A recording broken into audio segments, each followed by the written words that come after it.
Hello YouTubians, it is me once again, Rainbow Death Jam here, bringing you some information about the iconic hero, Gambit. We know and love him. He throws cards like a mofo. So let's talk about Gambit today, my YouTubians. Well, we'll find out how Gambit does what he does best.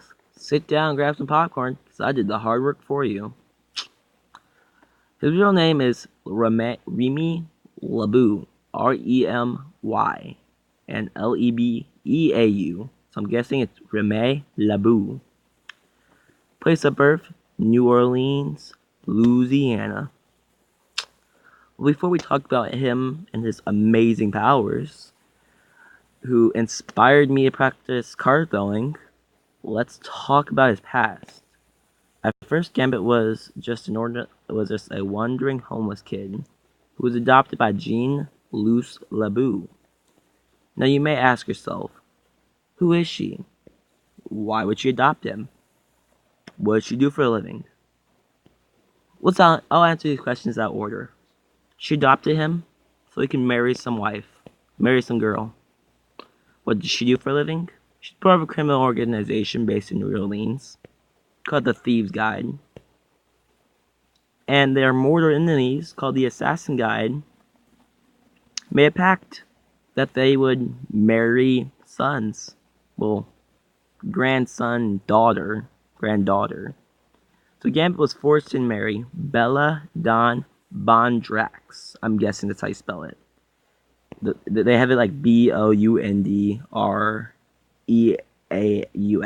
Bondrax. So, not only did Marvel poorly name the guides, Thieves Guides, Assassin Guide, which I could make up at when I was like 4 years old. They just named it Guide and added Guide. That'd be like me naming YouTubian Guide. Or Deathstroke Guide. It was so unoriginal. Don't worry, the next guide they make is so much better. Trust me. Oh. So, onward with the video. It was a marriage. They had to get married. So, they used an old tradition of marriage to bring a mortal enemies together.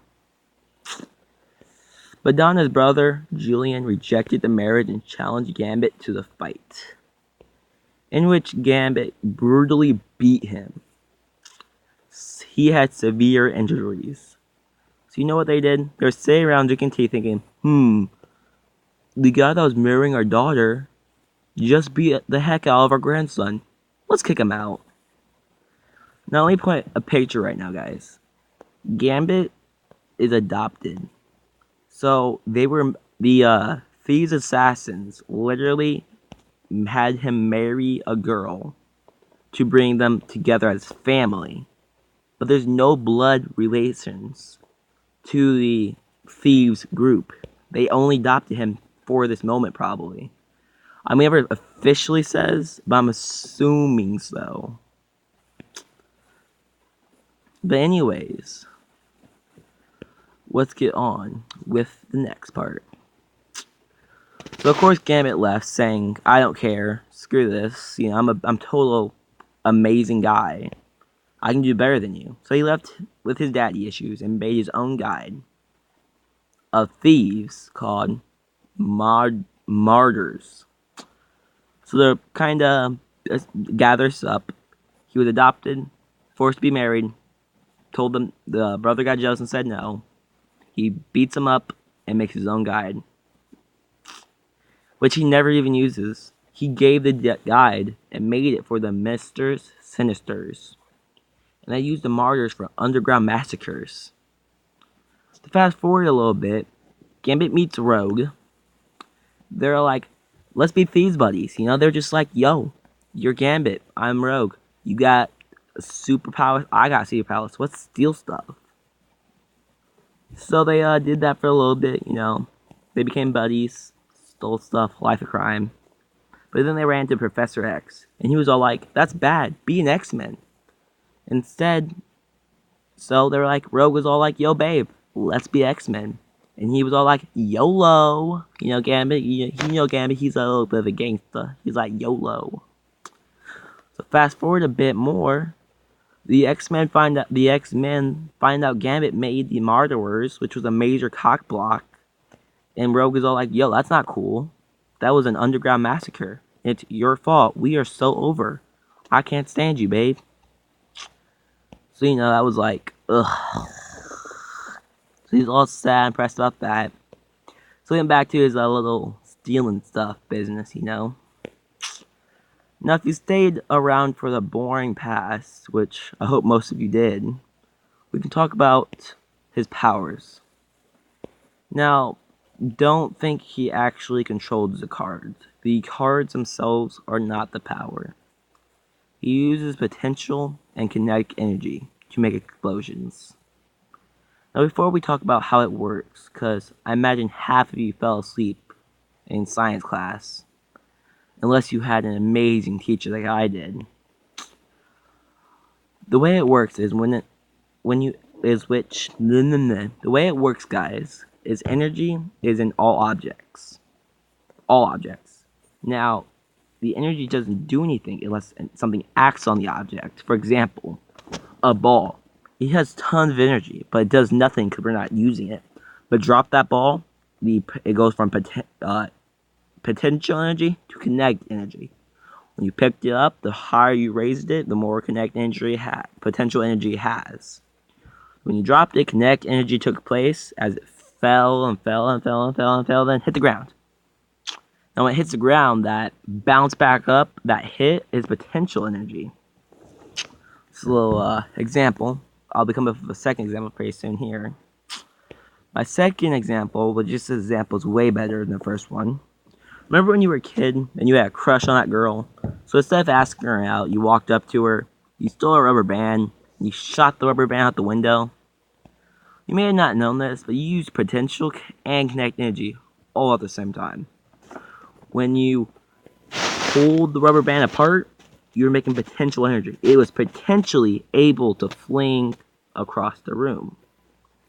When you let go, you made that potential energy to kinetic energy. And what kinetic energy is the faster the object goes, the more kinetic energy it has. So, if a thing has like 20 miles per hour kinetic energy, that has a lot of kinetic energy. And I think I messed up that sentence. Just know this. The more speed an object has, the more kinetic energy it has. Now, let's talk about what he does. So what he actually does is, his ability of throwing a card is no better than me. It's really not.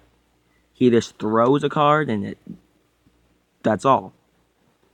But what makes it special is he controls the kinetic energy. And that means that he can control how fast he can throw it. So meanwhile, I can only throw it, maybe 20, 30 miles per hour, whatever. I can't give myself a little extra speed there. He can make it go as fast as 400 miles per hour, saying there's no limit cap on his powers. It never says he can throw it a certain amount or anything. It says he has manipulation over kinetic and potential energy. So, once you get into talk about potential energy is also is what potentially can do. Which means if he has no limits, potentially he can make an object hit like 50 atomic bombs at once. And I'll show you evidence. The more potential energy an object has, the harder it hits. So like I said, saying there's no limit on how much energy he puts in an object, he can put so much energy to explode your body. Now, want to hear the crazy part? Even to all his power, he could miss. His power is in kinetic energy manipulation. So he could hit a home run easily, yet he still has to hit the ball. That's all. If he could hit the ball, it could launch past the stadium, but he has to hit it. So if let's say he was having an off day and his throwing skills were really bad and he couldn't hit for crap, he is just throwing cards at extreme speed and extreme force. Now, my next case in point is to talk just a teeny bit of it about potential energy to make sure I explain this well. Potential energy is, like I said, what's potentially in the object. So, if you, for example, were to fling your baseball bat across the room at your coach, right now that would probably only, say, ow, that hurts. But let's say you slingshot that with like a catapult or something. I don't know, whatever. Use your imagination here. Like you just you threw a rock, but then you slingshot a rock, it hurts more. Type of thing. It's just know the more potential energy. If you really just want to be like, James, you're stupid, Google it. It's a thing. I'm just not telling you the complete math here, okay? It just works. Don't question it right now. Unless you want to do some research. But I spent like 2 hours researching this stuff, so get over it. So what would I rate Deadpool on his powers and how strong he is? What would I potentially rate him on his power? See what I did there? Potential energy, his potential power. Yeah, ha. Oh, whatever. But everybody's a critic. Whatever. He gets 8 throwing cards out of 10 throwing cards. Goodbye. I hate you guys. You can at least fake laugh. I think.